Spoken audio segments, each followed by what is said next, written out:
Let's turn now to Ethiopia. Amnesty International and Human Rights Watch released a joint report earlier today accusing regional forces in the country's north of committing war crimes and ethnic cleansing in the Tigray region. The report also implicated Ethiopia's military. Tigray is one of 11 regional states in Ethiopia on the border with Eritrea and Sudan. Since November 2020, it has been devastated by fighting between the Tigray People's Liberation Front and the government.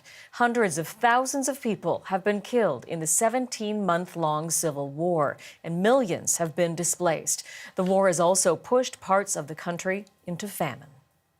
Ellen Morrow is tracking this story for us this morning and joins me now from London. Ellen, tell us more about what we're seeing in this new report.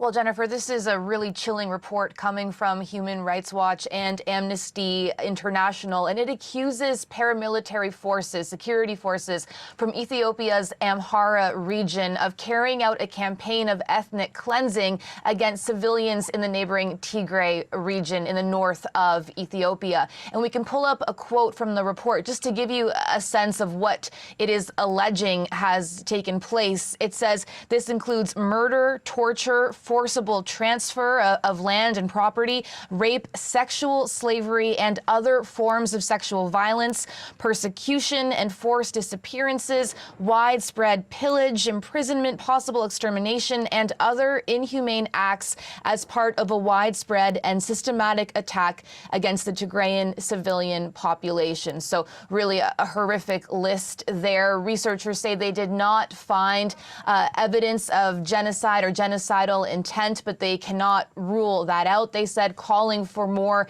independent investigations to take place. Now, as you outlined, this violence is part of the war that began in the Tigray region in late 2020 and has now become a war involving other groups. Initially, it was just with the Tigrayan People's Liberation Front and the Ethiopian government. The report says that when that violence broke out, these forces from Amhara saw an opportunity to take back land after decades-long boundary disputes with Tigrayan leaders. So a really complicated conflict, Jennifer. The report also saying that those list of atrocities alleging that were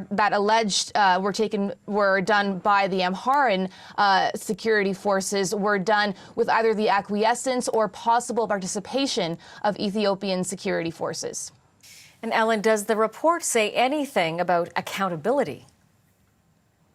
Well, this has been a really difficult conflict, Jennifer, because it hasn't been able to do a lot of reporting on. That area, the Tigray region, has been sort of blocked off, sealed off, very hard for journalists to get in. The Ethiopian government has accused of blocking aid from being able to get in. So this report does help shine a light on what has happened. In terms of accountability, it really criticizes the Ethiopian government, saying that the Ethiopian government's denial that there has been abuses carried out against the population in Tigray has only compounded the suffering of the people in that region. So it is calling for the government to do more to bring perpetrators of these crimes to justice. It is calling for the government to allow more independent investigations to take place in these regions. This report was done based on more than 400 interviews with survivors of abuse. It was done over a year-long period. There was a previous similar report that was carried out by the UN Human Rights Commission in partnership with the Ethiopian Human Rights Commissioner. And that report, Jennifer, found that there have been atrocities committed on all sides of this conflict. Ellen, thank you for this. Ellen Morrow in London.